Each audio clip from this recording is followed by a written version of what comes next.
Welcome to Oblivion, everyone, and welcome once again back to the Cinebytes. I'm wondering in this episode if anyone's ever going to learn their fucking lesson. Don't read the Latin, because guess what? This podcast is with the maggots now. We're talking about Evil Dead Rise from 2023. I'm Dusty Lane. I'm Nick Cummins. And I'm Jason Mitchell. And we are the Cinebytes. Hello? I came for you. We have such sights to show you. It was an excellent day for an exorcism. I said, I'm not gonna hurt you. I'm just gonna bash your brains in. I want to play a game. What's the boogeyman? As a matter of fact, it was. This is God. We all go a little mad sometimes. Haven't you?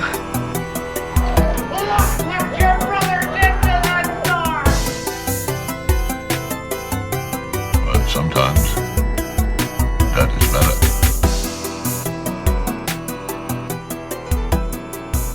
And welcome. Step right up, one and all, and get yourself a nice good seat for this, because we got a good movie to talk about today. Maybe one of the best from last year, Evil Dead Rise. I agree. It's definitely the best or one of the best. Perfectly executed. Yeah. You get everything you wanted out of an Evil Dead movie. For sure. I was worried. I really was. I feel like you should know what to expect in coming to an Evil Dead movie at this point. See, I think they're doing a good job at keeping us on our toes, because we had the campy, horror comedies of age, and then 2013 hit, and 2013 there's nothing funny about that movie. That movie is just fucking scary from beginning to end. It's bloody, it's messy, and then this one brought some of the comedy back. So, along with the fucking mounds of gore. We do have quite a selection at this point, and they're all kind of different vibes, right? We have 5 movies total at this point, right? So we have the original Evil Dead, 1981, I believe. And that was a little more on the serious side. Like, it definitely campy as shit, for sure. Yeah. But it was, these people are in fucking danger. It was intended to scare, for sure. Evil Dead 2, more of a horror comedy, right? Oh, and hell they, yeah. And they kind of stuck with that. They mixed it a little bit with Army of Darkness, right? If I'm remembering correctly, there was definitely goofy-ass comedy in that, too. Army of Darkness is more funny than scary. Yeah, I would say so, for sure. And then that remake flipped that on its head, though, and took us right back to the scary. Oh, yeah. Because everything in that, the vibe in the 2013 one is a lot like the vibe in this one. Right. Where it's like, you're kind of on the edge of your seat the whole time. Like, fuck yeah, dude. This movie, Evil Dead Rise, grabs you by the throat from like 10 minutes in and does not fucking... No, not 10 minutes in. Fucking 2 minutes in. My okay, dude. so sorry. You have the amazing opening scene. Sorry. Yeah. Let me back up. The amazing opening scene, I fucking wrote in my notes like... I was like, let's not fucking be hasty here. Sorry. But there's a little bit of a period after the opening scene, and then there's probably 10 minutes. Where we have some characters to set you up. gotta develop your slightly. people. We gotta figure out our story here. But yeah, I mean, when you start your fucking movie with a scalping, you know you're in for a treat. Bro, yeah. Let's get the technical shit out of the way here. Obviously, Evil Dead Rise, Warner Bros. Picture. It's also New Line, right? New Line, Renaissance, Pacific Renaissance, and Wild Atlantic, I think. I don't know what's up with all the oceans in these studios, but... Bunch of people putting money in. They wanted this movie made for sure. Yeah. So I thought this was really crazy. So New Line Cinema had control of this. Mm-hmm. This was supposed to go to HBO Max to stream. Yeah. Really? This was not supposed to be theatrical. They had to push it to the theaters. And it was because of the good reactions of the test screenings that they did. This was not supposed to be a theatrical release. So was it a COVID thing? Like they... I don't think so. I think it was just we don't know if this is still making money like it used to. It's been so long. And then they went to test screening and it got such good ratings and reviews from that, you know what, we are making this. Well, the production quality on this movie, if you're back to a position where everybody's going to the theaters again, why the fuck wouldn't you release something like this? I can't believe they questioned it. You Yeah. know what I mean? But sure enough. It's got the backing of the, you've got a ton of fans of the franchise. Right. Like Evil Dead is huge in the horror world. Man, that would have been a terrible, terrible mistake. Right, they would have missed out on a lot of money. Rated R, fucking duh. And you will see why very soon. Lee Cronin is the writer and director of this movie. Did a bang up fucking job. Loved it. 97 minutes. Again, it's from 2023. Our setting is in LA. And basically what we're dealing with here is an earthquake unearths a book and a few records that were better left alone. It's always a book and some what you think might be music. Yeah. Also, fucking thanks, LA, for all the earthquakes. Jeez. Hey, we're in Ohio. We don't have earthquakes. We don't have hurricanes. You know, we may be in the safest place in the world as far as weather patterns are concerned. Maybe a few tornadoes here and there, but yeah. Beth, who I believe is the sister of the main character Ellie, played by Alyssa Sutherland, is the one that gets possessed. And Beth, her sister, Lily Sullivan. Yeah, Danny, Bridget, and Cassie are the kids of Ellie. Danny is Morgan Davies. Bridget, played by Gabrielle Eccles. Cassie, apparently the intro debut performance from Nell Fisher, and I think that little girl killed it in this. Yeah, she was great. Yeah, for sure. We do have someone named Bruce, which is fun. Kind of an homage to Bruce Campbell, obviously. Right. Noah Paul is the person on that. But we do get a very little snippet of Bruce Campbell himself, who plays the voice of the recording on the record. Yep. So, yeah. Cinematography by Dave Corbett, or is it Garbett? Maybe that's it, yeah. And music by Stephen McKeon. There's a couple other randoms. Gabriel, played by Jaden Daniels. You know, our main core here is Ellie, Beth, Danny, Bridget, and Cassie. The family, you know, dealing with adversity in the first place, and this shit ain't helping. So yeah. Let's just get into it. This movie has a fucking fantastic opening shot. It rules. It's just like the tracking shot in Evil Dead. Is it the original Evil Dead where they're like sneaking in on the cabin? Evil Dead and Evil Dead 2. Okay. Both have a tracking shot right in the beginning. Sure. Okay. So this one is particularly cool though, because it mimics those Sam Raimi shots. However, we find out that it happens to be a drone, because we go over a lake and then it comes up to this dock with people, and the guy standing there happens to be controlling the drone. Oh, how far we've come since the franchise started. Right? Sam Raimi running through the Let's woods. say it's not a guy on foot with a camera on his shoulder. Right. So Caleb and Teresa are watching over the sick Jessica, who is the cousin, I believe. Are Caleb and Teresa siblings? I don't know. Yeah, I'm not sure. Okay. I'm not really too sure, and I thought they were friends. It could be siblings. It's been a minute since I took notes on this movie, so I could be mistaken. Maybe someone is a girlfriend or something. I don't know. Teresa is kicking it in the room with Jessica. I think she tries to like say something to her at first. She's not really responsive. But then Teresa sits down just in the same room as her, and she's reading Wuthering Heights. But Jessica then sits up in the bed facing the opposite direction and starts reciting the book as Teresa's reading it. This Which- immediately fucked me up, man. Me too, dude. So fucking scary. so creepy. And as she's reading those lines, her voice starts to distort. Right. So you're like, oh man, we're in the thick of shit already. Yep.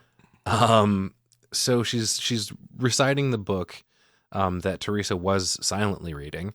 Voice distorts, and then she slumps off the bed and immediately begins fucking vomiting and convulsing all over the place. And Teresa runs up and tries to help her. And that was a huge mistake. She immediately gets fucking scalped. I like how they kind of tease it. You know, she's kind of over the top of her. She's throwing up or whatever the hell is happening, but you can see her ponytail kind of dangling there, and the camera focuses on it. Yeah. And you immediately like, what the hell is going to happen? And the scalping happens so fast that you don't really have time to react. Yeah. You know, all of a sudden the ponytail's just gone, just a quick whoosh, Yeah. and then it cuts to the next scene. And that's what we're talking about this movie grabbing you by the balls immediately. Because, like, yeah, we're in this detox situation. You're like, oh, okay, what's going on? And then literally 2 to 4 minutes in. She's laying on the floor there and kind of just playing possum, actually. Right. She grabs the ponytail. Normally with a scalping, you have a blade to help you start, right? You just slit a little line or whatever, and then you start to pull. I don't need to think about it. Well, I was just saying that because it illustrates the violence of The Deadites.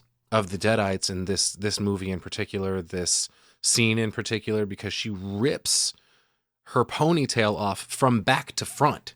Yep. And oh my God, it's just gnarly as shit, dude. It's one of those scenes that's just going to be seared into our brains forever. Yeah, absolutely. I was a big fan. I'm not like crazy about gore like Jason, but I appreciate good effects for sure, and this was a damn good effect. Yep.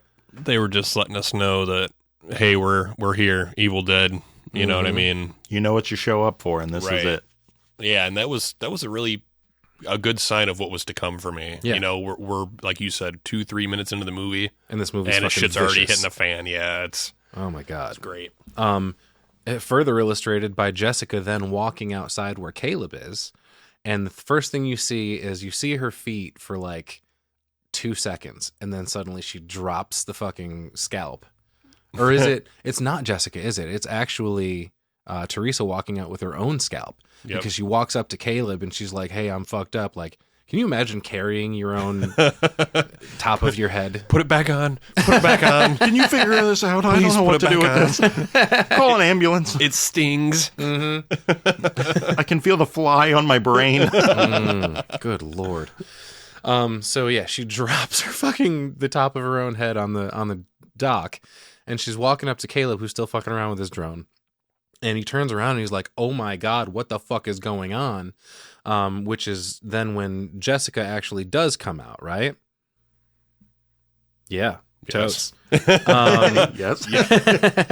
Yes. So Jessica ends up like grabbing the drone and shoving it into her own face. So fucking gnarly. That's Just- another thing about the Deadites in these movies is like not only the violence against others, but on them self-inflicted. Yeah, they just torture themselves. They're like, yeah, you can't do nothing. And seeing this stuff happen fucks you up. Yep. Oh my God. Well, so I have a question about this. Mm-hmm. I don't know. I've never really been around drones. Are those blades strong enough to cut your face up like that? Some are. Some are. Some are and some aren't. You have drones ranging in quality, ranging in price, we'll say, from $40 to $4,000. I gotcha. And you can have like just a fun one you can fly around in your yard or whatever, and it's just a little tiny guy. And then you have, obviously professional ones with cameras on them like this guy has. Right. And that's probably metal blades. It's Yeah, that makes more super sense. powerful, I got you. So I believe at this point, Caleb ends up falling into the water. He dives in after her To When try she- to- when to try to she- get her? When she takes the drone to the face, it cuts her face up. She falls into the water. Whole bunch of blood in the water. Yeah. He doesn't realize that she's a demon, But here's the thing. so he dives in head first after her, trying to save the day. But here's the thing. You just saw her grab your drone and shove it into her own face. There's also a scalp on the and on there's the a dock. scalp. I don't know if he even noticed the scalp. He saw that Teresa didn't have hair on top of her head suddenly. But who's to say if he saw the fucking ponytail laying there or not? Guess it happened fast, right? It did. It did. Everything. That's what I mean. Yeah, everything happens so fucking fast. This movie just goes balls out immediately. For us, it's a few minutes. For them, it's a few seconds. Right. So when Caleb goes into the water, the next time we see him, because Teresa's still alive at this point, she's just missing the top of her head. Right. But there's a nasty fucking decap. Like, it's not just a clean cut across the neck, dude. She like rips his head off, and there's like neck meat and a bit of shoulder hanging on and shit still. Decapitation. It is rough, man. So yeah, the neck meat got me. The neck meat. And then the Evil Dead rises indeed out of the water. Jess comes back out and introduces a dope ass title card. Basically, when she rises up out of the water, it like uncovers Evil Dead Rise. Super fucking cool looking. Amazing opening sequence, top to bottom. Reflects in the water, which is cool. Yeah. This movie is fucking, for all the grossness and Yeah. blood and guts and gore, like, So It's beautifully shot. oh yeah, we should mention specifically, she's not just rising out of the water. She is levitating out of and above the water, and then starts kind of floating across the lake. And yeah, you see like the water still dripping off of her. Like and some everything. Jesus stuff going on almost. Like her feet are together at the bottom and her arms are open, and she kind of almost like Satan coming back or something crazy, you know? Right, in that like crucified position. Right. Whew. So yeah, get the fuck ready for the rest of this movie, y'all. Because that's just the tip of the iceberg. Yeah, we're seriously like 4 minutes in at this point. Right.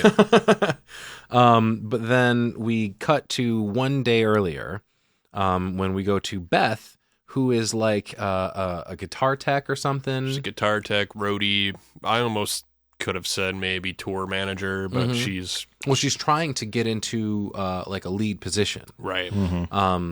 But something happens. She's in the bathroom. She's taking a pregnancy test. And guess what? It's positive, and she's all fucked up about that. So she ends up going from there, and she like does this pregnancy test backstage, which I thought was funny. Yeah, I like the like how accurate this was for the bathroom that she's in at a venue. You know what I mean? Like Dusty's in a band I used to tour. This is spot on for something you would see at a hole in the wall venue. This is a 1,000%. nasty, dark.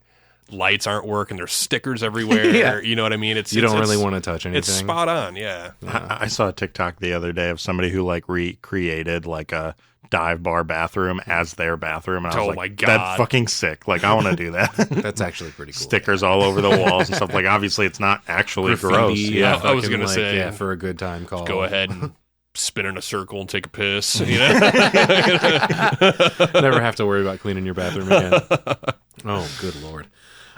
So yeah, Beth takes this pregnancy test. She's immediately displeased about this because the person that got her pregnant is less than daddy material. Except for when they were actually fucking. I'm sure he was daddy at that point. Jesus Christ. But she goes to stay with her sister, Ellie. Again, played by Alyssa Sutherland. Beth is Lily Sullivan. I thought that sort of name parallel was kind of funny. Yeah. Oh, yeah. But Ellie is a tattoo artist, which that was kind of fun. Like, I didn't expect everything's out of the norm for this. You don't see, it's not your standard movie jobs, Right. You know? But it definitely shows her like practicing designs and shit with the gun and stuff. Like, I feel like they chose that on purpose because of things that were coming later, but because I knew it was an Evil Dead movie, when it shows Ellie working on her tattoo gun, I'm going, oh yeah, there's going to be some great scenes with that later. So you know? yeah, what is the device in movie making? I can never. Is it Chekhov's gun?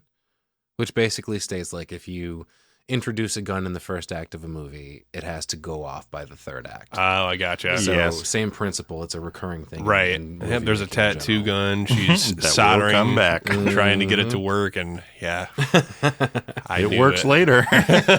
Yep. So we're also introduced to Ellie's daughter Bridget at this point, who is like super into protests. Danny is practicing on some turntables. He's trying to be a DJ, and creepy little Cassie is dismembering dolls. As one does. As one does. Everybody's done it. Come on. But she hides the scissors when her mom asks where they are. Her Ellie's looking for the scissors, and she immediately knows it's Cassie. Like, this kid's really raising that many red flags already. The neighbor kids want to know. They come over and knock on the door. They want to know if Bridget wants to come watch Freddy movies, even the shitty ones. The one kid says, and the other one's like offended. He's like, "There aren't any shitty ones." Agreed. You're shitty. Totally agreed. I don't think I can agree with that. I really, obviously, the first one's a classic. The third one's great. The second one is good. Dude, I'm a big part two. And, Yeah, and I the feel second like one it is gets a lot definitely of good. hate. It's definitely darker. Right. But then after 3, Freddy just turns into a fucking cartoon. Freddy, He's turned- Wile E. Coyote. he turned into an icon, man. He did, but then not everything about that was positive. Right. You know? I don't know. We're all I entitled still- to our opinions here. Sorry, I have none on this. Freddy's Hey, the series I can't watch. I love Freddy. Oh, I'm okay. gonna tap my little bobblehead over here. Let me go. Hey, buddy, how you doing? This year in October, that's the series that I want to like binge through because it's been my horror. Like that was the movie that scarred me and why I didn't watch horror for a long time. Really? Yeah, it was. I don't remember if it was the first or the second We keep one. getting like little bits of this story every time we record, and I fucking dig it. Everybody's learning Nick's trauma. I know what I'm picking next. And so, yeah, no, I mean, I'm excited to dig into that franchise for sure. I follow a couple of people on Twitter that are big fans, and it's something I can't wait to dig into. Fucking A, dude. Yeah, we will absolutely get to it. Trust me. Writes down. All right, insert new nightmare. This is about the point where Cassie fucking assaults Bridget with, get this, Staffney. She The fucking best fucking gag in the movie. So she's dismembering these dolls, and she's got this long ass stick that she puts one of the doll heads on the end of, and then that stick is then forever known from that point as Staffney, which is fucking genius. This little kid is my favorite. Hell yeah, well done. Love it. Genius. That's about the time when Beth shows up. And she says, when Ellie opens the door, she says something about her looking like shit or whatever. And Beth shoots back with, Beats looking like a tampon. She's talking about her red hair. Good old sibling rivalry. Right. So we get the information pretty quickly that this building is really in disrepair. Ellie says the whole thing's busted. We're getting kicked out. Basically, they're going to tear it down. Beth asks about her and Jay, which upsets Ellie because that was her. I don't know if they were married or not. But Just they their significant other, at certainly least. seemed to They're be together for a separated. long time, and then he dipped out. Maybe kids' dads, even. I think kind so. of thing. I Yeah. think so. Yeah. We get a few more scenes with Staffney there. Staffney fucking rules. There's a story that Beth tells about, or maybe it's Danny, about the bank, right? Like the haunted bank or some shit. So it's Cassie talking about Danny telling her about How their building used to be a bank. right. Mhm. There used to be a bank where this building stands now, and one of the bank tellers hung himself in the Yeah. bank. So Danny is trying to tease her by don't carry spare change around in your pockets Yeah. because the old banker will hear you, kind of thing. So Okay. there's spooky vibes about this place already because Sure. of this. Sure. Okay. Is this the point where Beth gives, I think Cassie like a bracelet or something? Yeah, for a rock star chick, right? And she's like, yeah, for a rock star chick, you look like a badass. And Cassie immediately turns to Ellie like, look, Mom, I'm a badass. Yeah. This kid is like 7 or something. But Ellie ends up sending the kids to go get a pizza because Beth has now uncovered this information about the fact that her and Jay are on the rock. She's like, all right, I'll tell you the fucking story, but kids, go get a pizza. Let's talk about this for a minute while they're away, basically. Ellie is basically just telling Beth that Jay left 2.5 months ago, and Beth is about to tell Ellie that she's pregnant when a fucking earthquake hits. Yep. And of course, Ellie's freaked out immediately because the kids are still gone at this point. Turns out they're in the parking garage. They are back with the pizza, but the earthquake hits and ruins their fucking pizza. Thanks, earthquake. Worst day ever. I think they still end up eating it. At least Cassie picks up the Yeah, piece and she's like, she's "It's still picking good." at it. Yeah. So there's a giant hole in the parking garage floor that opens up to a bank vault. This had to have been a monster earthquake. Oh my god! You know, like Shook LA. and I'm surprised that Peaked out the Richter scale. if a hole is opening up underneath a building, that the building itself didn't come down. Mhm. You know, it's all out there, but all fun too. It was the Deadites' magic keeping the building afloat. It lends gravitas to the story about the bank teller because, holy shit, it must be legit. Here's a bank vault. Right. But then Danny climbs down into the hole like a dumbass. An earthquake just happened. Now, it may not be likely for another earthquake to happen directly after an earthquake happens, but there is something called aftershock, Right. Yep. which could have definitely happened and then sealed him in this fucking bank for I Right. literally wrote down dumbass kid. yeah, what are you fucking thinking? He's just like so curious about everything down there. But he climbs down there and he finds these old records. And there's another part when we went, Jason and I went to watch this movie in the theater. I don't remember. I think we had already seen it individually. And then we went with our buddy Mark from work and we were watching it with him. And this was funny because Mark's not huge into horror, but we kind of rib him a little bit at work here and there. And Hannah was actually sitting next to him, and I told her, keep an eye on Mark. Let me know if he jumps at all in this movie. This was the only spot that he actually did. Can't blame him in the slightest. It was a fucking really good jump scare. But there is, in this bank vault, there's a bunch of like cross necklaces hanging up all over the fucking place. This is where Danny finds the book. This is where he finds the records. And it's also where there's this big crucifix, this giant wooden crucifix that like comes out of nowhere and falls down. Like if this was a 3D movie, yeah, it'd be coming right the fuck at you. And Hannah, my daughter, made a pretty good joke. She didn't say this because she's 14. And she doesn't really risk, saying bad words around dad. But the black phone that came out at the beginning of last year, was it the year before? Year before. Black phone was 2022. Okay.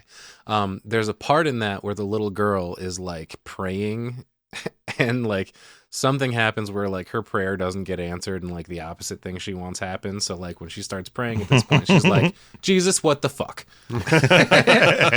So immediately when Hannah saw this crucifix drop down, she's like, Jesus, what the? And then, but that would be a great little cutscene video if anybody wants to make a TikTok of that. That'd be good. It's almost crazy because he's in this vault, and like you said, he like wanders into another part, and all these, I don't want to say necklaces, but all these, they're crosses and medallions and stuff. right, all hanging from the ceiling. And there's also, would that be a tomb? Or would that be like a sarcophagus? You got me. Is there actually someone in it? So all I can see is that it's like a big round box with a big heavy lid on it. And it looks like something that like it might be. I thought it was just like a table, like a ritualistic. I thought it was just a safe. it looked or that. No, it was like a big cement box that had stuff written on it, and then when he found the book in it, there was actually a crack in the bottom, so he didn't actually get to open it. He just reached in and seen the book. Yeah. But it looked like it was a tomb or something, you know, like something that'd be in a pyramid. I kind of get the vibe of like, so this place has been underneath this apartment building, right? Like it's LA, like maybe some junkies found it, you know, those junkies are now demons. And you know, they were probably just messing around down there, and just by extension, the demons are now junkies.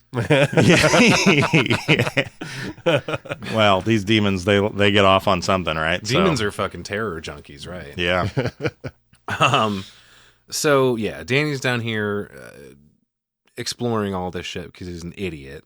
And yeah, there's a bunch of crosses and medallions hanging out, and then a shitload of bugs fly out of the Necro motherfucking Nomicon, bitches. One of a few. One of a few. Well, yeah. The one for this movie. But yeah, you don't read the Latin, as we mentioned at the beginning of this episode. You never read the Latin. You also don't grab a book that's bound in fucking teeth, Danny. Yeah, I thought there that are was a couple cool red spin. flags on why you don't pick up the book. It's made out of human skin for another. Does that look like blood to you? Fuck it. Yeah. And when he's trying to open it later, it's like, my fucking book bit me. God. That's like a new spin on the dog ate my homework. My fucking homework ate my dog. So Gabe is the guy in the apartment complex. He comes to Ellie's apartment and offers to help look for the kids because they don't know they're down in the parking structure at this point. And he offers to drive. There's also another old guy neighbor. He's got a cat that's in the vents. Just like that's a little bit of a device going through this movie. Important later because it's like an avenue for the demon, kind of. But the kids end up taking the elevator up, which is such a fucking horrible idea. Again, earthquake, guys. Right. Oh my God, so dumb. But they get up to their floor, and turns out Ellie doesn't have to leave to go look for the kids because there they are. She runs up, she hugs them, and Cassie says something about like, "Oh, I'm sorry, the pizza's ruined," and it's a nice little moment here. She's like, "I love you guys so much more than pizza." Man, I don't know. I really like pizza. I have to remind my kids Fucking every time asshole. we get pizza. I'm like, just remember, I love you more than this pizza. It's not going to look like it when I start eating it. Pay no attention to the sounds Daddy's making. So Danny's idea for this book is he wants to sell it to get some money to help out Mom, all this kind of stuff. He's like, it's got to be worth a ton. But the fucking tooth on the side of the book bites him. Go figure. And the book immediately like sucks in the blood. Right. It's like real thirsty. Mm-hmm. As if nobody would have noticed that, like. Right. But Bridget is smart. She wants no part of this fucking book. But it opens. Did it open itself? I'm pretty sure. Like the teeth they were almost like interlocked, and then they like slowly kind of like Venus flytrapped open. Right. And then the book just kind of opens itself. Yep. So there are a ton of scary ass drawings in this book.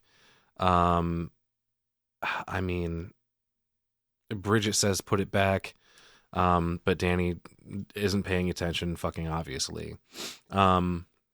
That's about all we get with them for the moment. We're going to cut back to Beth, who is running Cassie a bath because I believe Ellie at this point has gone down to do laundry. Yep. She's also taking the elevator, which, guys... Yeah, there's an earthquake. Guys. Last fucking thing I'm thinking about when there's an earthquake is laundry. Yeah, because they don't know at this point, do they, that the stairwell is gone? No, they don't.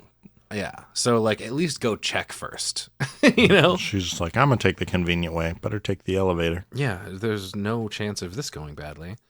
So Beth is upstairs running Cassie a bath. She fucks with her a little bit, but she like immediately gets karma'd. What is it that happens here? She starts messing with her like, oh, there's a fucking something grabbing me under the water, right? Yeah, so Cassie is afraid of water, essentially. Anything that she can't see underwater, and Right. it's because she says she got stung by a jellyfish at some point. That's right. So Aunt Beth is running her a bath and decides to mess with her, reaches into the water and acts like she's getting sucked in or something. Right. But then something happens to Beth like immediately after. She gets like hit with something or falls down or something. Because in my notes, I'm like, fucking karma's a bitch. Whatever that was about. But yeah, Cassie has to like look under the water to check for jellyfish Right. before she takes a bath, which that was pretty cute. Danny starts to play these fucking records in his room. Should have listened to your sister, bro. Yeah. I mean, Bridget's the voice of reason for There's for always a reason. there's In addition- always a voice of reason too. There's always somebody going, I have a feeling. yeah, I've seen this movie before. Right. Don't open the book. Don't read the fucking Latin. Don't play the records. Come on, dude. So on this record is Father Marcus Littleton, who apparently has unveiled an artifact, and it's one of the volumes of Naturam Demento. He mentions that the book is bound in blood and flesh. It's the Book of the Dead, all that stuff. We go from there to Ellie going down to do the laundry. What do I have? Oh, the date on the record is January 24th, 1923. So these things are, They're old. yeah, deep cuts. Right. he makes mention that there's 3 books. Yeah, he does. Mm-hmm. But here we go again. Littleton starts reading the fucking Latin while Ellie is downstairs doing laundry. That's important. That's why we're cutting back and forth between these things. For some reason, Danny can't turn the fucking record off. He tries to because he gets freaked out because obviously. Yeah, he gets zapped when he tries to pull the The cord. the needle. the needle. Yeah, when he tries to pull it off of the record, he gets zapped. Yeah. Continues to play by itself. And then meanwhile, the book starts to go fucking crazy. And then Littleton on the record says something about spiritual resurrection at just about the same time this unknown entity, we're just from the perspective, like the POV of this thing flying toward the apartment building. He mentions that, and then it comes and blows Ellie back into the fucking elevator. And then when it does, the doors close back again, and then it starts going up.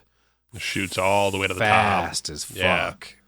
All the way to the top floor where they're at. Mm-hmm. And then she slams to the floor. Her fucking head's bleeding all over the place. And now she's stuck in the elevator. She's, dealing with that for a moment. And then she hears this entity start to snarl. And it, like, kind of taunts her a little bit. Like, it moves her hair back at one point and rips out a fucking earring. Yep.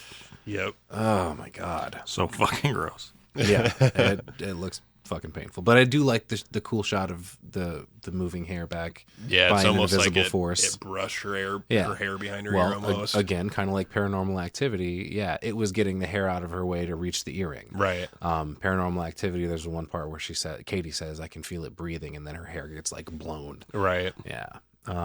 I really enjoy shots when I see those kinds of things in movies.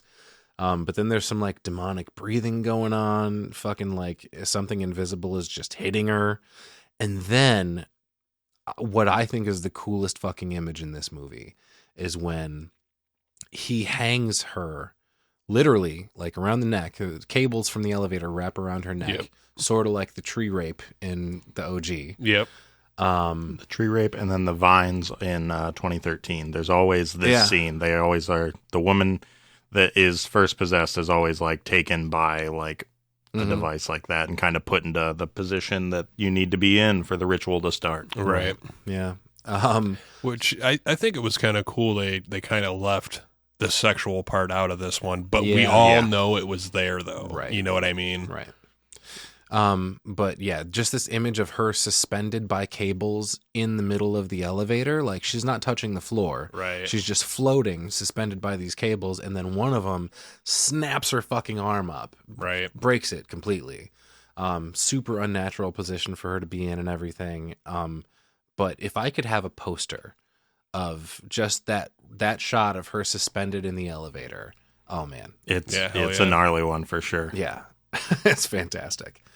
So we got all this shit going on. The electricity in the apartment, rather, goes out, but then they look outside and then apparently it's only in their building. Yep. Yeah, Bridget notices that. She's looking out and, it's a blackout, but it's only our building. Yeah, Isn't that weird? Yeah. Convenient. Let the record show that is very convenient. Creepy possessed Ellie comes back into the apartment, goes right to the stove and turns it on and starts throwing eggs in a pan. She's cooking breakfast, man. And I'm not talking she's cracking eggs and putting them into the pan. No, she's just tossing fucking eggs in there. Some of these eggs have like blood in them. Yeah, like embryos. Oh, ew. Oh, good God. This whole mess of food she's making just looks so gross. Yeah. And then we get some more creepy shit where it's another one of those things where it's a juxtaposition thing. Another thing I love in horror. She's talking in just the sweetest tones, even though she does have this kind of distorted voice, and she's really happy about what she's talking about and wants to let everybody else know too. She goes, I had the sweetest dream. I wanted to cut you all open and climb inside your bodies so we could stay one happy family. Like, what the fuck, man? She's speaking strangely, starts laughing, and she kind of comes to for a second. She's Ellie again for a moment. She says, it's in me. Talking about this, she just recognizes that she's taken over. She crawls toward them, all like sends them running out of the room. And then, as is standard for an Evil Dead movie, she vomits way too fucking much on the floor. It's just a giant puddle. Yeah, it's nasty too. It's like blackish green. Like it's fucking. At this point, it's like unnaturally white. Yeah. This later, I think we get some more of that nasty bile sort of stuff. Yeah. But this one is like Yeah, Bridget throws up black later. Oh, that's right. That's right. yeah, That's right. this is almost mashed potato-y in a Fucking weird oh. way. Yeah, it's nasty. Had me a mess of grits for breakfast. Right. Pour those over the eggs. Yeah. Mm. So there are a couple of moments where Ellie kind of comes to herself again. She does that again right here, and she says to Beth, "Don't let it take my babies." So we do get the campy shit. We do get some gory shit. We do get, plenty of what you expect from these movies. But what I enjoy about this, which I think we're seeing more than any other of these movies in the franchise so far, is the heart that comes along with it in this movie because of the family element, because Ellie recognizes that she's in peril, her family is in peril. This actress is really good at selling that. And Beth too, like, she finds out she's pregnant in the beginning, she's freaking the fuck out. She does not want kids. Right. But through the course of this movie, she's a great mom to these kids. She finds out that she's going to do, Cassie ends up telling her, I think at some point, like, you're going to be a really good mom. Yep. Which all that stuff is really sweet. And dude, that's why I love horror, because it has so much potential to explore so much. It's not just one element the whole way through. But yeah. It's what you show fantastic. up for, but then you have something that kind of hits you. Well, that's what I mentioned in our introductions episode, is like, I like to identify with characters. I need someone to latch onto, to relate to, so that when they're going through the bullshit, it hits me right in the fucking chops. Yeah. You know what I mean? Like, I have not been a stranger to crying in a movie before. I'll admit it. Fuck it, and if a movie can make me do that, or pull out emotions like that in me, I will always appreciate it. Yeah, 100%. Beth and Danny immediately try to take Ellie to the hospital, but the elevator is out, and then the stairs are just fucking gone. Right. Yep. Which I feel like that's a throwback to the bridge being gone in Evil Dead. You know, they go to leave and you can't. Your avenue of escape is gone. Right. Yeah, exactly.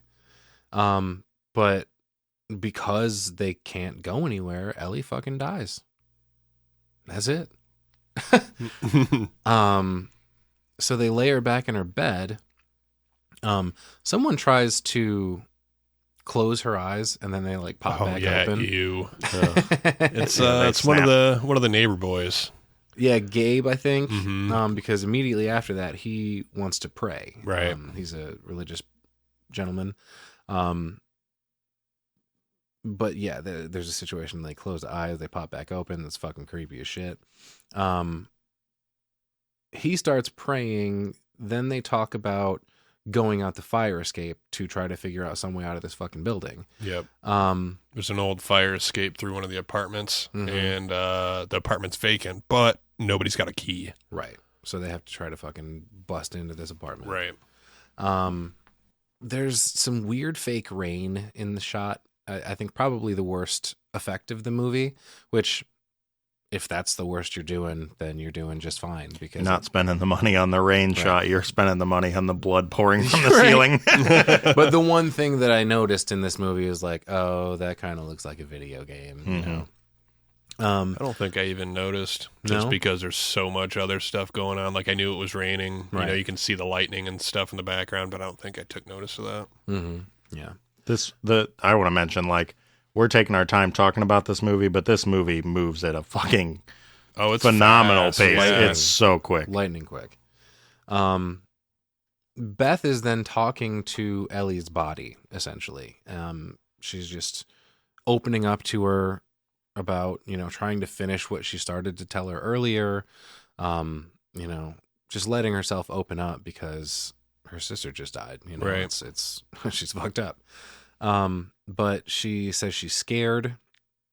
And then the voicemail begins to play that apparently she had gotten earlier from Ellie. But then it turns, and then suddenly she's talking about like, oh, I'm burning. Her phone cracks, like physically cracks. And then we look over at Ellie again, and there's a fucking fly on her eye. Really cool imagery there. Yeah. It lands on her eyeball and moves around a little bit. Right. But then immediately takes off when Ellie blinks and fucking sits up. Holy shit, she's back to life. Yeah, thought she was dead. Yeah. They notice that she's fucking burning up. They try to cool her down, basically by putting her in a cool bath. And at that point, like, her eyes roll up and she convulses, suggesting that, like, oh, maybe that wasn't the greatest idea. We put her in shock. But no, it's not just that, because then she flies up and clings to the fucking ceiling. It's like a spider. Yeah. It's almost like I feel like her back is towards the ceiling when she's on the ceiling still. Like her legs like bent backwards. Something like that, yeah. Some Exorcist style. And she kind of like peeks her head around the corner and looks at everybody else that's like in the bathroom or just outside of the bathroom, and she fucking screams at them. That got me. That's when I fucking jumped off it because it's so sudden and just primal. Yeah, the sound design is so good, and fucking the sound bar at home, like it just sounded good, and I fucking about jumped off my couch. And this scream not only breaks a mirror, but fucking makes the water start boiling. Whoa! Yeah, that's insane. This was cold water. Creepy. Creepy. Then she falls back into the tub. She comes back up. At this point, looking totally fucking demonic. Yep. Now she's full on deadite. Yeah. And she's, this is where she starts taunting people. She's like, oh, mommy's with the maggots now. Yeah. I love that. Crawls out of the tub with that fucking unnatural movement that you and I, Nick, talk about hating when we see it. So, I mean, don't get me wrong. We love it, but it just creeps us the fuck out. Yep. It's almost robotic, kind of like a jerky, you know what I mean? Yeah. It's because the body is a puppet now to good old demon boy.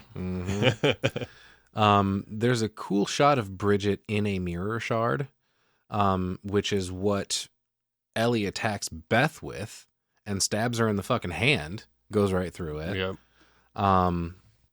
She mentioned something about like, oh, I'm finally free from all you titty sucking parasites. Like, there's some fucking good lines in this movie. There really is. But then Ellie fucking, here we go again, attacks Bridget with the tattoo gun. Right. And she's like going right for her eye. Oh, yeah, we almost had it. It was so close. We almost had it. I was crossing my fingers. She just barely misses her eye. Fucking Jason. Damn it. Eyeballs. So much eye trauma in every episode of the Cinebytes. Holy shit. But yeah. Danny comes up and whacks her in the back with a chair. And she's like almost unaffected by it. Like, yes, it does knock her off of Bridget, but then she fucking stands up and she's like, all right, who wants to run next? Like it's a fucking game. Right. You know?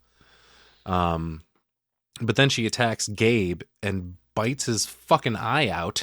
Oh yeah, and this one kind of got me because it was just gross as hell. It looked so real. Yeah, it definitely did. But not only does she bite it out, she fucking she spits it across the hallway. Yeah. And then it goes right down the neighbor kid's throat, and he chokes and dies. The one gag is absolutely correct, Nick. Yeah, Beth shuts the door like, fuck this. Ellie starts banging her fucking head on it repeatedly. And I really love these shots that we get after that of Beth looking out the peephole. Oh, they're fantastic. I wrote that too. That's such a cool fucking shot. Maybe the coolest sequence in this movie, and we already had the opening with the fucking scalping and decapitation. Right. We already had the sequence with the elevator suspension thing. Her voice going back and forth between like Ellie's real voice and the demon voice is so fucking good. Yeah. Like that whole scene is just I mean, love poor Cassie, but also I love this shot, but I get big vibes from Cable Guy, Jim Carrey, and the nightmare scene. Definitely. Because it's also through the people, I think, you know. Through the people. Great regardless. That's the Alice in Wonderland thing, right? Through the people. But Ellie is outside fucking throwing the neighbor kid around and fucking attacks Gabe again. Ends up slitting his throat and there's fucking like blood splashes up onto the peephole like across it. That was pretty cool. The other neighbor then fucking shoots her and then gets dragged and fucking killed off screen. But like, we're seeing this shit. Like, I love all of the chaos outside of the peephole. Like, you hear everything going on more than you see it. Right. But it's really fucking well done. Really well done. Ellie comes back and looks through the peephole from the outside. Which, I mean, you're not supposed to see anything from that way, right? But it definitely seems like she does. You can see it. It's just everything's so small. You know, is it like a reverse? Yeah, like how you look through the peephole and it's really huge on the other side. If you try to look in the other way, you can still see something, but it's like a pin. Okay. Gotcha. Open up now. Haven't looked through a whole lot of peepholes in my day. Yeah, me neither, man. Yeah, there's only a reason you know that. So back inside the apartment, Bridget is pissed at Danny for stealing the book. But they show Aunt Beth what's going on, but then Bridget starts acting weird and then won't answer Cassie when she's trying to get her attention, like, hey, are we going to be okay, whatever.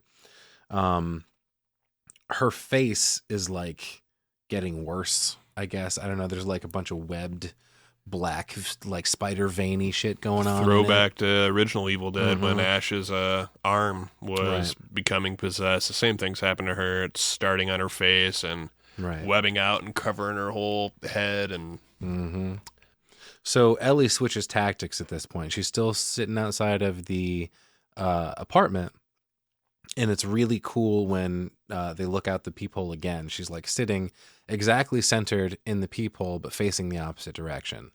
And she's singing, trying to lure Cassie. I guess it must be the like lullaby she sang to her. I think it's just called Hushabye. But yeah, Cassie is there, starts looking out the peephole, doesn't say anything to her. But as soon as Cassie looks out the peephole, Ellie's like, "Oh, there you are." Like, so fucking creepy. But she then shoots up to her feet, not stands up, just lifts up off the ground and then puts her feet below her, basically. And yeah, I love all of those moments of everything unnatural about the movement, about, you know, the jerky stuff we were talking about earlier.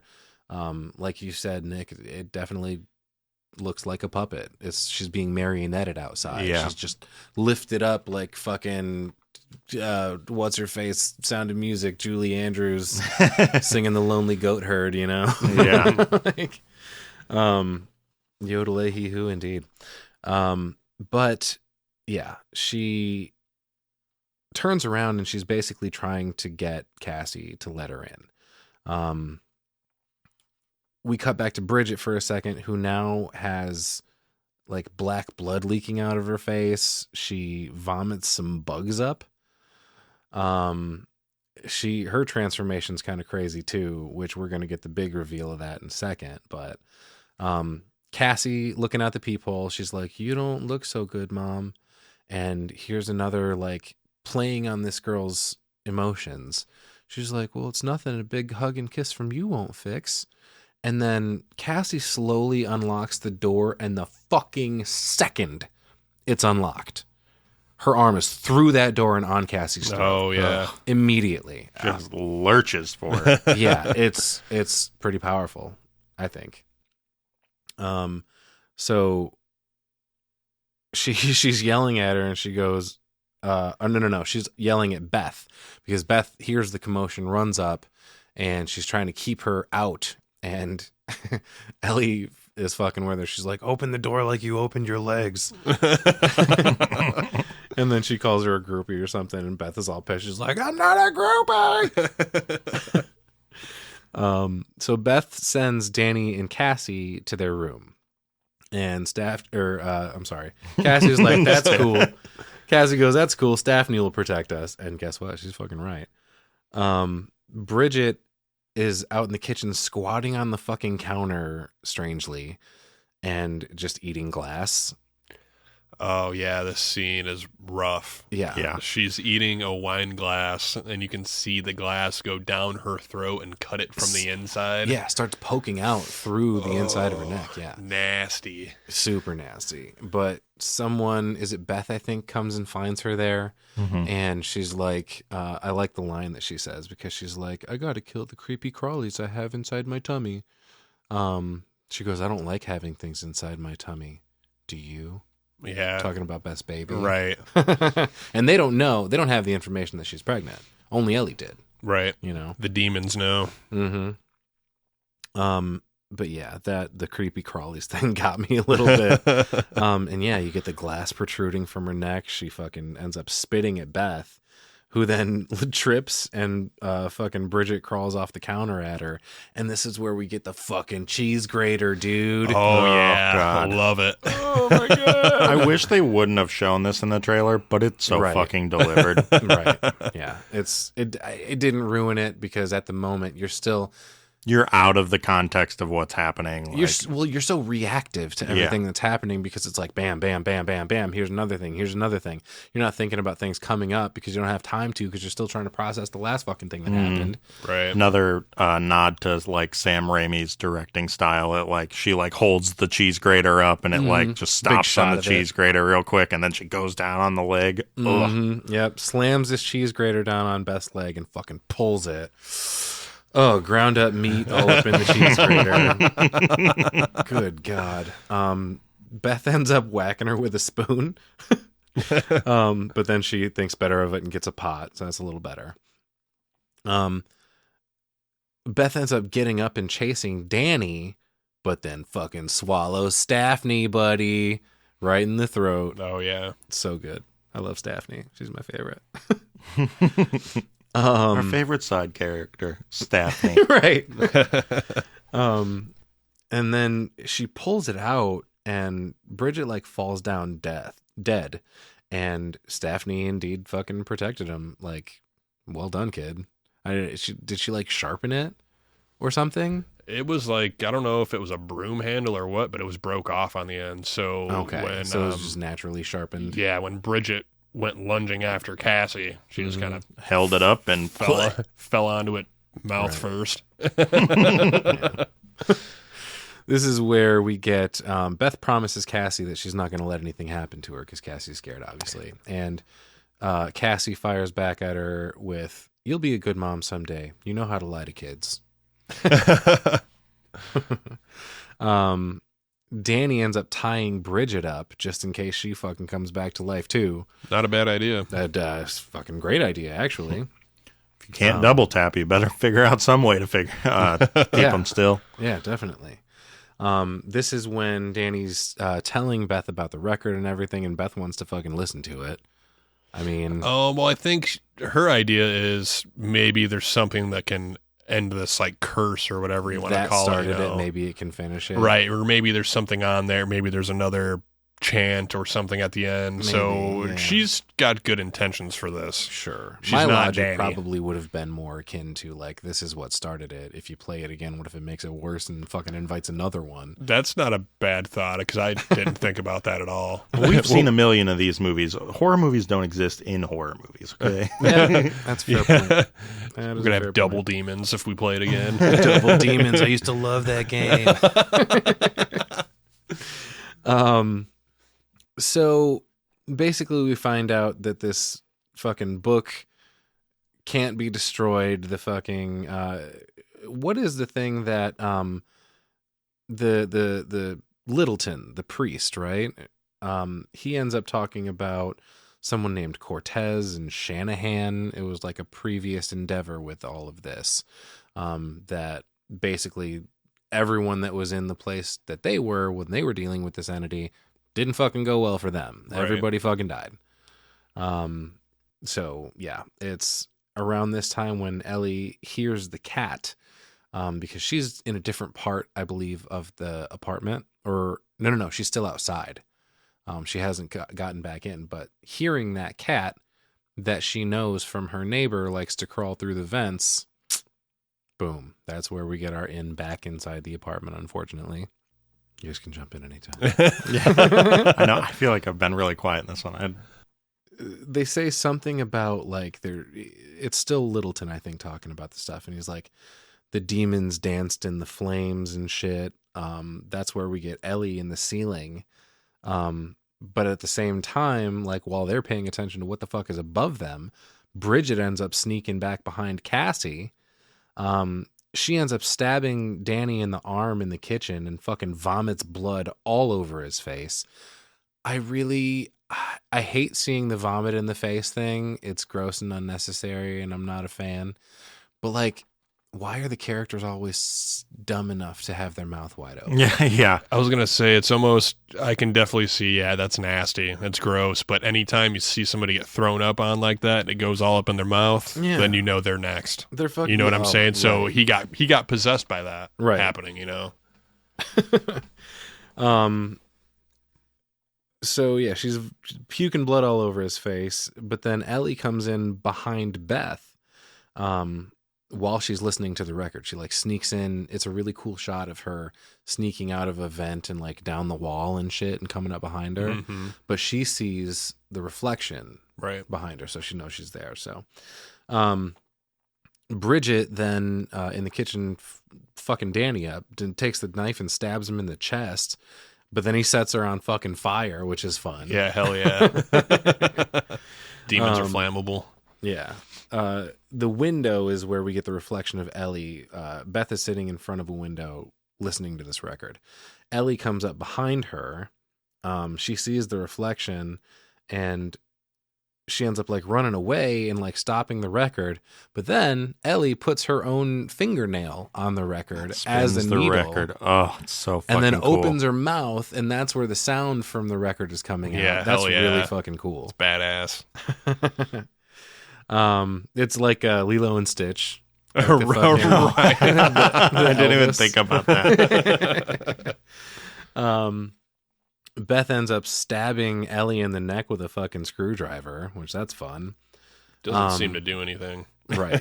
She doesn't miss a beat. Just keeps going. Yeah, pretty much.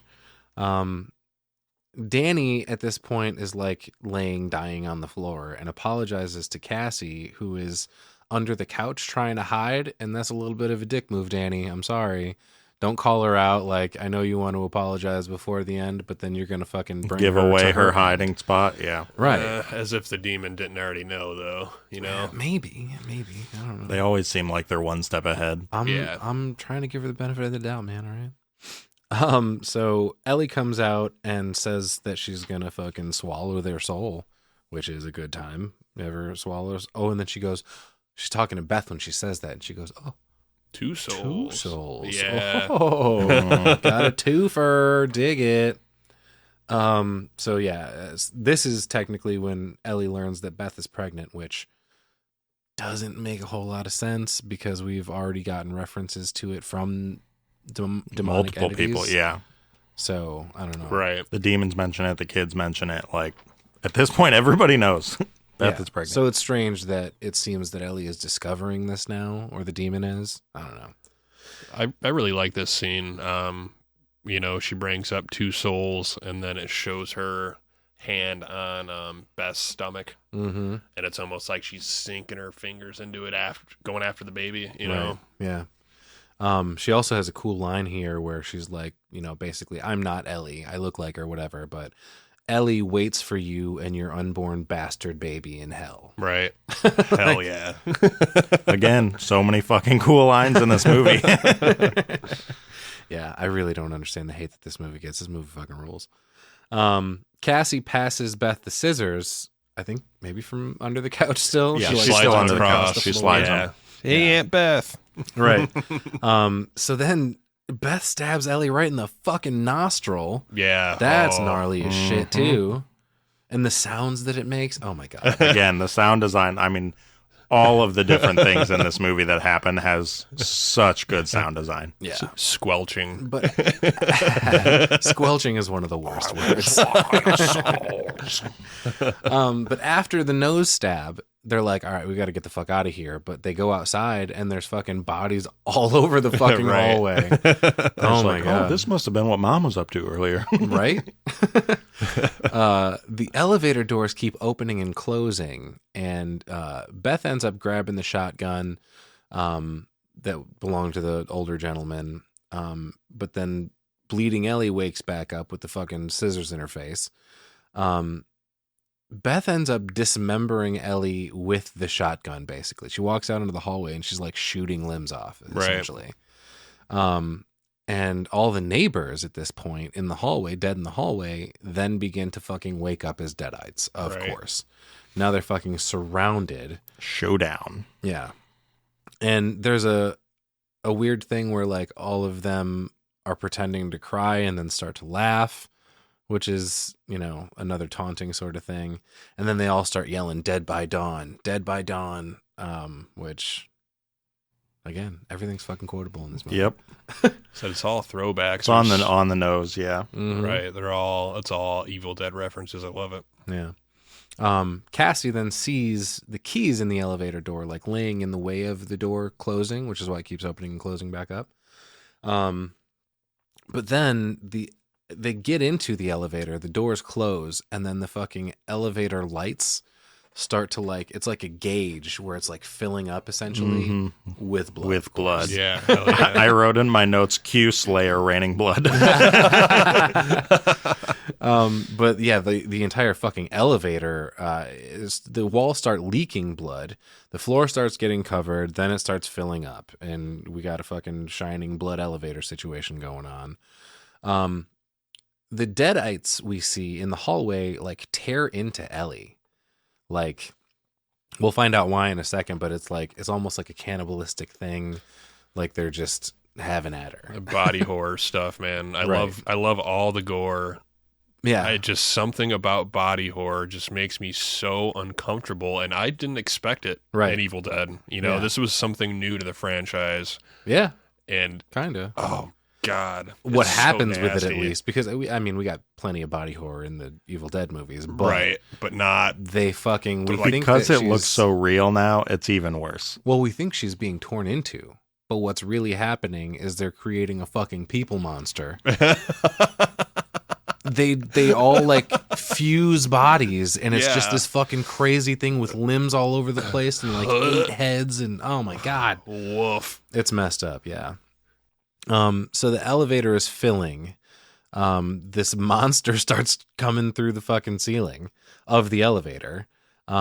And I was like, oh shit, the load limit, dude. Like there's too many people on this elevator, even though there's 3 things technically at this point. I like the shot before the monster or whatever starts coming through the top of the elevator. It shows Cassie's view through the elevator window.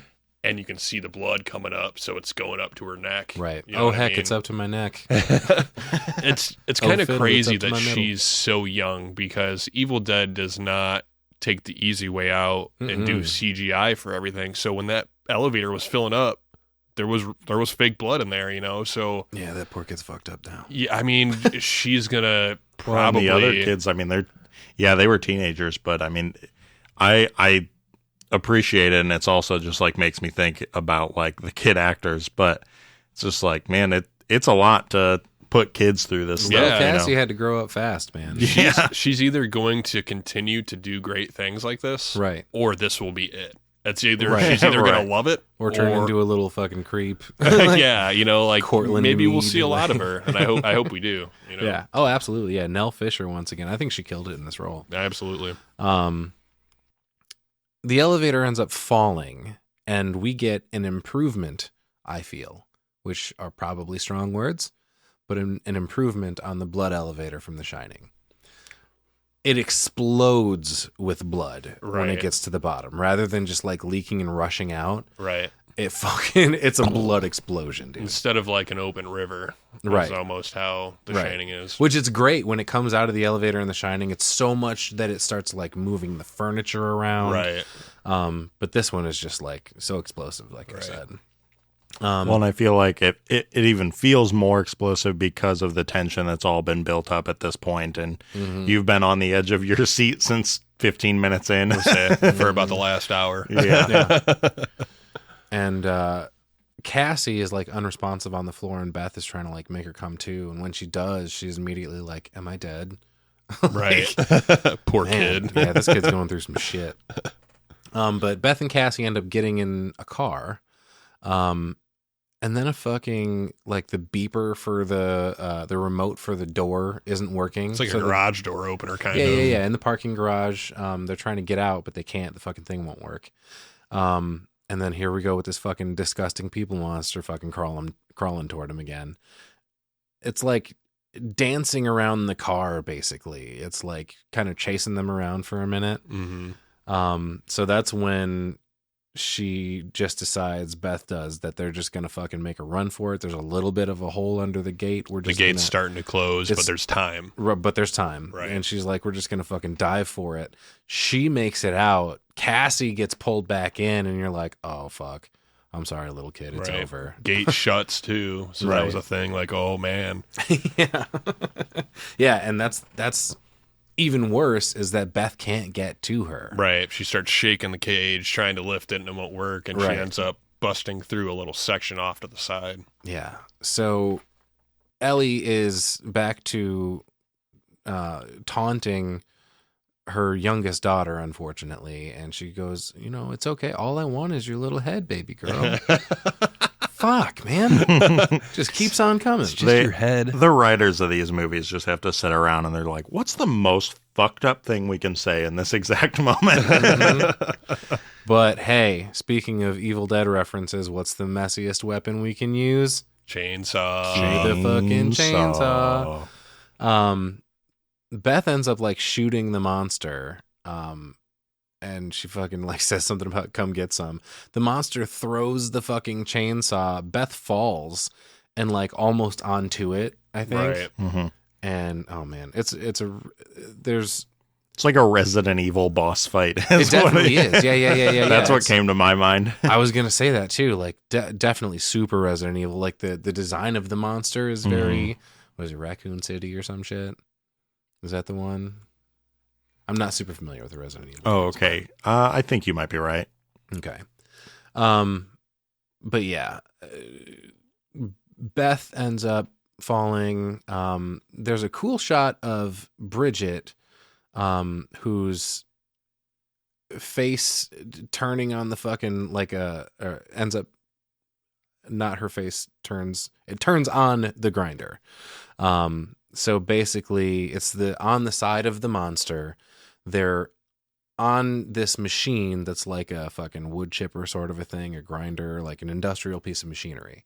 And Bridget's face sees that there's a fucking like lever over there, and the face doesn't turn it on. She recognizes it, and one of the fucking arms from the people monster turn the machine on. Right. So now we have more danger of this fucking grinder thing. Oh my God. But yep, as is tradition in Evil Dead, our hero gets the chainsaw at this point. And Cassie ends up turning the machine. Oh, she turns it back on because they turned it off. The threat was to the monster at that point, about to be pushed in. So Beth turned it off. Or Ellie. No, Bridget. The people monster. Yes. We'll just say that. Bridget's face was the one that recognized it and turned it off. So yeah, Cassie ends up turning it back on, and this is a really cool shot of the fucking monster being shredded because Beth runs up and fucking shoves the chainsaw into it on one end, getting ground up by the thing on the other end, and it's just like dumping out a bunch of fucking meat. There's like a close up in on the stuff and yeah, bunch of slop. And somehow Ellie is still fucking talking even through all of this. It's just her head at this point, and then Beth kicks it into the fucking machine. Hell yeah. So Beth and Cassie can finally fucking leave. The danger is gone. Sort of. Because never gone. Well, that's when we get our revisit to the beginning of the movie. We come full circle, and Jessica, who lives in this same apartment building, comes out and she's talking to Teresa about a trip, and then she fucking gets attacked by like the tracking shot of the entity coming at her. Right. And that's where it fucking like, I don't know if it's a freeze frame or if it just cuts to black or whatever. It comes up on her, almost like it's going into her, and her face is on screen. She's screaming, and that's when it blacks out. Yeah, so essentially leads directly into where the movie started. Right. Yeah, exactly. So we're going from here to she's getting possessed by this entity and then makes it on the trip, I guess. Because she says something about going to pick Teresa up. Yep. So, yeah, goes back to our fucking scalping and decapitation in the beginning. Badass opening of this movie. This is fantastic, too, because that was something that I was wondering the entire movie was. What that had to do with anything? What did the opening scene have anything to do with this? You know? Yeah. No, we called it back. It ended up being all right. And will it be the sequel? Will they continue it? I mean, this movie made a boatload of money, I know, as far as like budget to box office goes. So, they got to be thinking about what's next. I really see no reason not to. Yeah, I definitely expect something else to come out of this. Yeah. I don't think, not that it wouldn't be good to end on something like this. It's a fantastic movie, but they're going to keep pushing, I think. I think so. I hope so. Yeah, at this I point, hope- knowing yeah. that we've got the quality of movies that we have, like everybody loves the originals, whatever, the original trilogy, I guess, but everybody is really high on the 2013 remake. Right. I don't know why people have been talking shit about this. As I mentioned earlier in this episode, like there's been a lot of hate and backlash on this movie, and I don't fucking get why. Everybody's like, "Oh, it's terrible. This isn't an Evil Dead movie." I haven't heard that at all. I was going to say, I haven't I've seen seen a any of ton that of it, discourse. and I'm like, "What are you guys talking about?" I feel like with something like this, where it's a cult classic, even if it was perfect, there's going to be hate. Right. Because just kind of like me, I went and I seen it, but I'm crossing my fingers going, Right. they better not fuck this up. You know what I mean? And then if it is, maybe it's just not necessarily meeting the expectations. Of I know the a people. lot of people That's were why pissed. you don't set expectations, though. Right. Let the movie be the movie.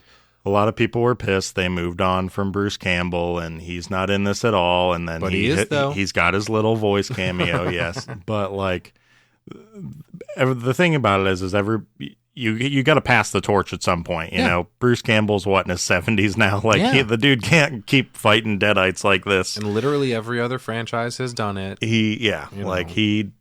Maybe he comes back and if they keep going with the same family, even that'd be cool. Like find Well, they would end up having. Well, yeah, I guess you could go with like. since it was still seemed like it was just like the outskirts of LA because it flies like across the water into the apartment building. Well, I see two options if they are going to go sequel. They can either revisit the character of Beth, who is now taking care of Cassie since her entire fucking family, except for her good old Auntie Beth, died. Right. And she would also at that point either be having the baby or already had the baby. So they're like a new family unit. Right. I was going to say or, but I guess and. Then we get Jessica, who has now risen out of the water and killed a couple of people. Could Wreaking start havoc. from there, yeah. Right. I bet you it's going to be a whole new thing again. Like Evil Dead Rise was its own. Mm-hmm. Yeah, it was part of the series, but it's not the same people.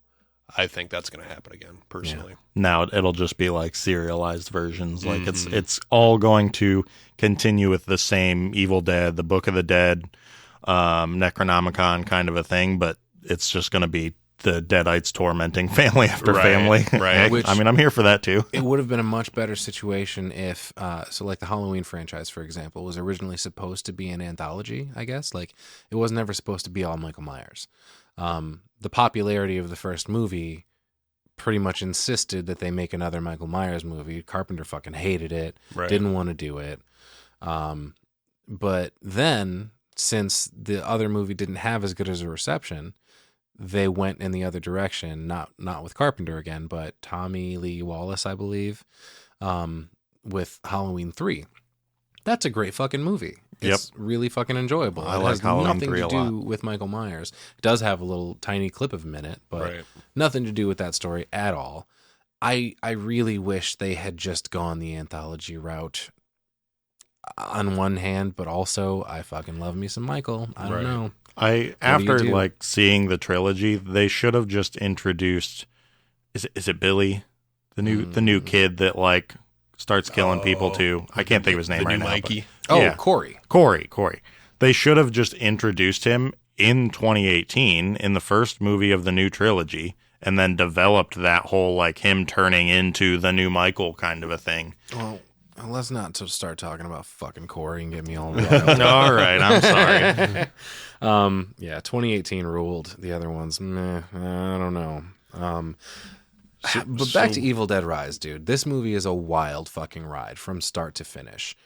You will not go unentertained, I promise. And you're not going to soon forget it either. Right. It's exciting the entire way through. You're on the edge of your seat the entire way through. This family is in peril the entire way through. There's hardly a moment you get to breathe. Yeah. Because shit just keeps coming at you. I think that's what we need, honestly, anymore.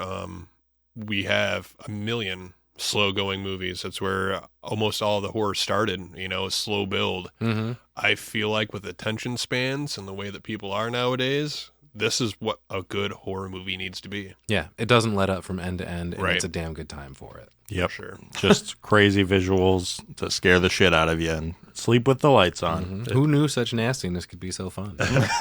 Personally, for me, I think this one is a 10 out of 10. This was my favorite movie of 2023. The gore's on point. The story's on point. Like you said, it's got some family dynamic where you're feeling bad for people. It's just, it's. I feel like it's a perfect movie. Mm-hmm. I honestly shout out to the special effects because it goes a hugely long way in this. But yeah, I saw this movie twice in theaters. This may be the only movie I've ever seen twice in theaters. Right. I did fucking too. gave it 10 out of 10 cheese graters too, dude. This movie is fucking great. This movie is great. Yeah, I mean, as far as horror movie goes, like this, it's top of the chain. I mean, it doesn't get much better than this. Why haven't you already bought this movie, listener? Go buy this movie. Yeah, this is a must-see. Buy the movie, watch the movie, settle with the movie, and then watch it again the next day. Right. Come to terms with the movie. Yeah. Process the trauma Go that's to seared into your therapy brain about now. the movie. Yeah. If you're not into gore, maybe you're not going to be such a fan of this because it's pretty nasty, but it's also a damn good story. It's really well done. Like I said earlier, there's a lot of heart to it. There's a lot of things that you can feel for and identify with, and there's a character that you'll be able to identify with no matter who you are, because the family is so diverse as well. Like they're all a tight knit crew, but they're also they all got their own thing going on. Yep. Yeah, this movie's fucking fantastic, and I think that really about wraps it up. Is there anything else anybody wants to add on to the end here? I got nothing. No. What do you say? What do you say? We're speechless, guys. We are fucking speechless. The Cinebytes who talk for, I was going to say a living. That's not necessarily true. For fun. We talk for fun about fun. horror movies. But yeah, it just renders you fucking, after this movie, it's like after some good sex, you just got to sit there and process it for a while. Take a breath. Not very often, huh? Go get a drink of water. Got to take it all in. Yeah. Take it all in. Once. All right, and that'll do it for us, everybody. We are the Cinebytes once again. Thank you for joining us on this episode. We love you all, of course. You can reach the Cinebytes if you would like at Cinebytes Pod on Facebook, on Twitter, on Instagram. We have a YouTube going now, Cinebytes Pod on all those platforms. You can also contact us at cinebytespod@gmail.com, or if you feel so inclined to support the show, you can do so at cinebytespod.buzzsprout.com. Thank you once again for joining us. We had a damn good time. We hope you did too. We'll catch you on the flip side, everybody. I'm Dusty Lane. I'm Nick Cummins. And I'm Jason Mitchell. We've been the Cinebytes, and as always, dreams are fleeting. Only nightmares last forever. Follow your nightmares.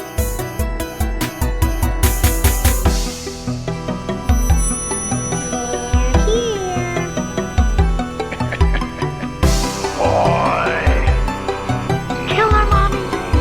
Kill her. I bid you welcome.